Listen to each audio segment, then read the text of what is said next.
jenazah. Jadi tempatnya harus siap dulu. Tempatnya itu biasanya kalau sudah ada meja itu meja siapkan sih. Mejanya itu tidak meja semacam ini sebenarnya. Kalau meja semacam ini nanti kotorannya tidak bisa keluar.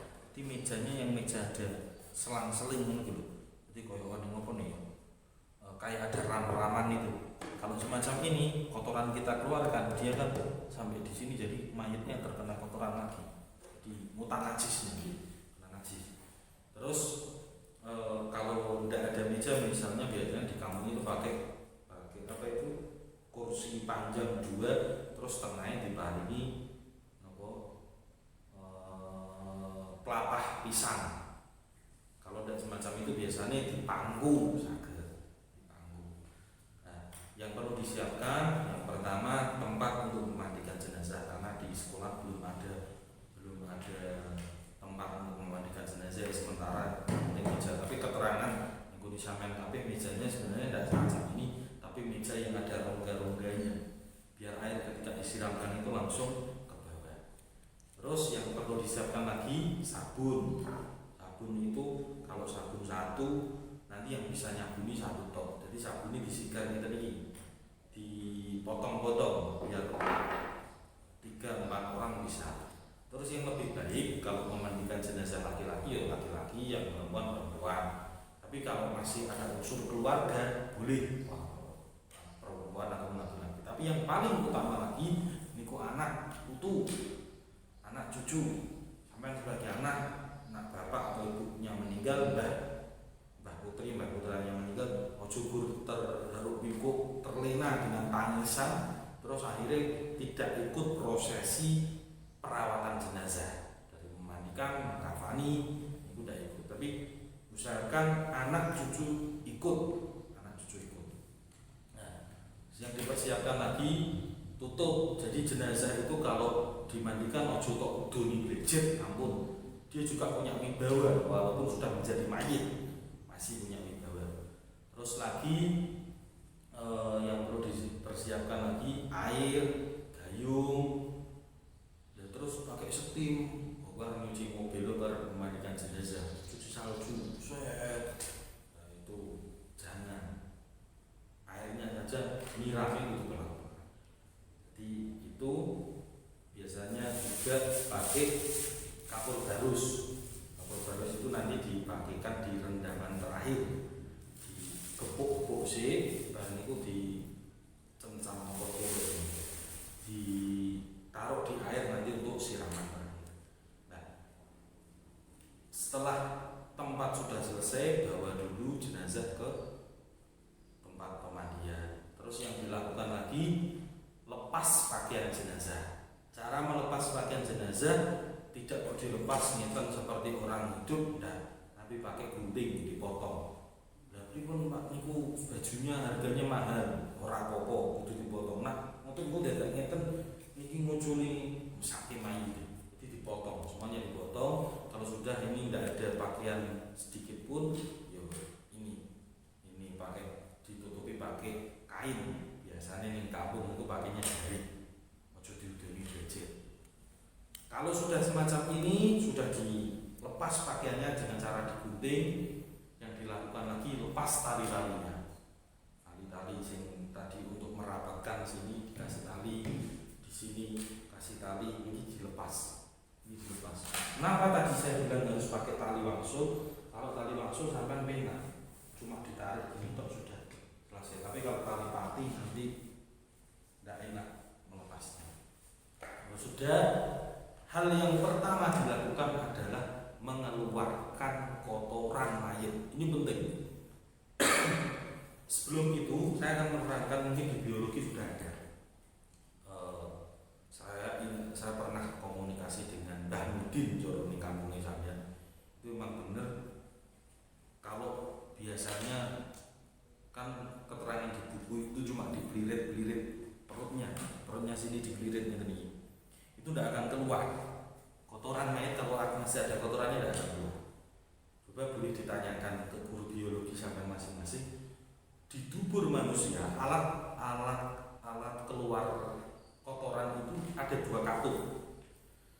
Ada Ada kartu pertama, ada kartu kedua. Kalau gur dipelirit tok, dipelirit sini, ini biasanya dari kartu pertama bisa keluar, tapi dari kartu kedua tidak bisa keluar. Ini masih tersimpan ini kotoran, terutama kotoran belakang. Nah, caranya bagaimana? Jenazah tadi angkat sedikit, terus dipelirit mriki, tapi tidak hanya dipelirit tok. Ibarat niki dubur, niku kudu disogok, dilotaki. Biasanya dilotaki iki apa? Wis pokoke disogoki, diambil kotorannya, dicewoki, karo disendur banyu.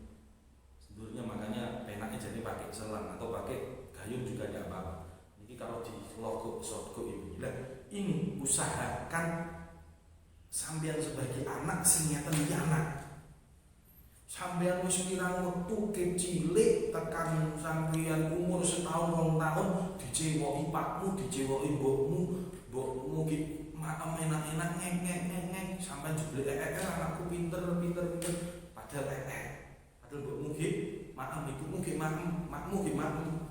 Terus diwiso nyawi sampeyan wis pirang kali cawian ning sampeyan, tapi ketika nyawi ibumu, bapakmu ketika mau proses pemandian jenazah kok dadak banget.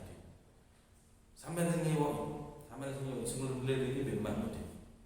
Nyewoki ya carane ngoten niku wae. Kenapa saya harus menerangkan secara detail ben sampeyan sok iso. Jadi dikuili, engko kon rekso Mbah Mudin kira-kira nek sampeyan resik ora kan karena ndak kulino mungkin. Itu wis resik ora karena tadi kon ngecek Mbah Mudin. Oh, mun resik mang cewoki. Sing nyewoki sampeyan. Ojo jijik wong tuamu bar makam terus nyewoki sampean ketika bayi rak jijik sampean nyewoki terakhir niku ning wong tuane sampean.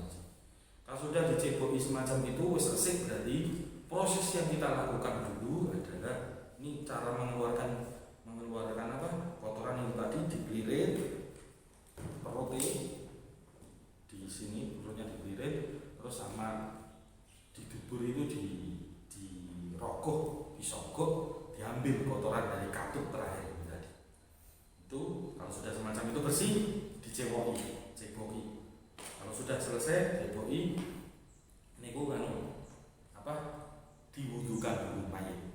Mewudukan mayit caranya adalah seperti wudu biasa sih. Seperti wudu biasa. Nawaitul wudu'a, doanya nawaitul wudu'a li raf'il hadatsil asghari lil mayyiti lillahi ta'ala. Iki diwuduni sama bukan yang kanan dulu, tangan, terus lagi rambut, telinga ini sunnah, boleh, ya boleh tidak, terus kaki. Selesai diwudukan tadi, nawaitul wudu'a li raf'il hadatsil asghari lil mayyiti lillahi ta'ala. Nah ngadusi mayit niku karo aja meneng-meneng tok, gur meneng-meneng tok karo diwajani selawat Allahumma sholli ala Muhammad ya Rabbi sholli alaihi wasallam. Yang jogoni apa biasanya kain itu untuk ditutupi, jadi ditutupi sekitarnya, ojo dibuka. Ini mayat punya lidah. Jadi ini wudu nawaitul wudu ali rafil hadasil asghari lil mayyit lillahi ta'ala. Sudah sini, terus rambut, telinga boleh ya boleh tidak, terus kaki. Kalau sudah semacam itu baru memandikan mayit. Doanya bagaimana? Karena ini mayit itu ada sesuatu yang mewajibkan mandi besar. Satu yaitu tadi satu karena haid, dua karena nifas, tiga karena wiladah melahirkan, empat karena khurujul mani keluarnya mani, lima karena jima, terakhir mati. Jadi mandi ini adalah mandi besar. Jadi caranya niatnya adalah nawaitul ghusla li raf'il hadatsil akbari lil mayyiti kalau mayitnya laki-laki, atau lil mayyitati untuk mayitnya perempuan, lillahi ta'ala. Basahi semua dulu dengan air. Kalau sudah dibasahi dengan air disabuni. Semua harus rata dengan air, dari ujung rambut sampai ujung kaki harus rata dengan air.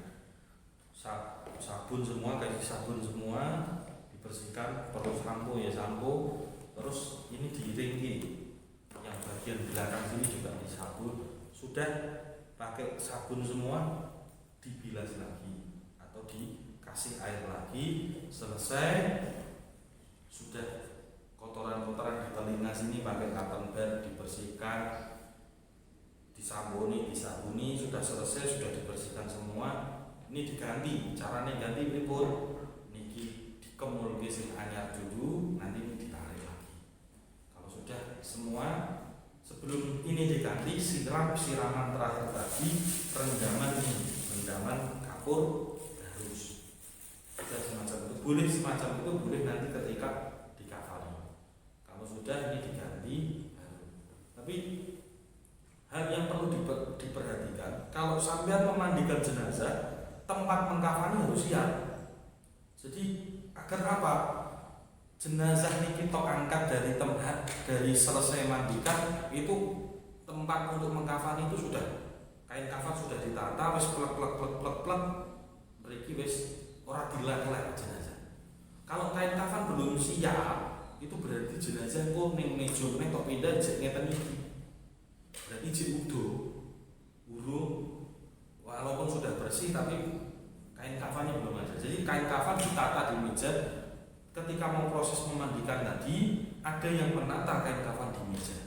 Jadi setelah selesai memandikan, ini diangkat langsung taruh meja, plek sudah selesai. Jangan kok terus niki ditaruh di meja, kain kafannya baru dipersiapkan, akhirnya dilar-lar gitu.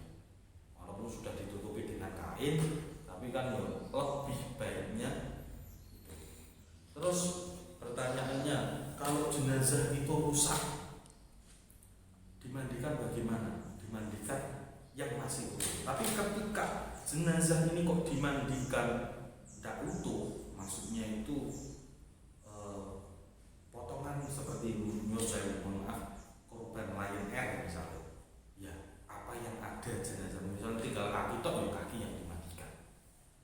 Terus jenazah ini sudah 1 minggu baru ditemukan, takut ketika dimandikan nanti airnya mencemari, terus anggota badannya rusak, cukup diwudoni. Orang iso diwudoni, ditayamumi. Ya tayamum yo, ndak kok disiram debu semuanya ndak. Tapi tayamumnya ya tayamum seperti tayamum wudu itu, cuma muka dan tangan. Jadi itu kalau jenazahnya ndak lengkap, berarti ya yang ada itu dimandikan. Kalau rusak, posisinya rusak, misalnya dipegang sudah melepuh, itu lebih baik tidak usah dimandikan, takutnya menyemari, malah tambah mati. Diwudoni, kalau diwudoni ini sudah melepuh semua, ya wis ditayamum, takutnya tidak kok mayitnya diburu-buru debu, disiram-siram debu, tapi seperti memandikannya atau tayamumnya orang pengganti wudu. Mungkin itu, kalau ada pertanyaan nanti habis ini silahkan WA di grup kelas masing-masing. Ini pembelajaran tentang memandikan jenazah. Sesi ketiga nanti ada pemengkafan jenazah. Mungkin itu yang bisa saya sampaikan. Kurang lebihnya mohon maaf. Akhirnya, wallahul muwaffiq ila aqwamit thoriq. Assalamualaikum warahmatullahi wabarakatuh.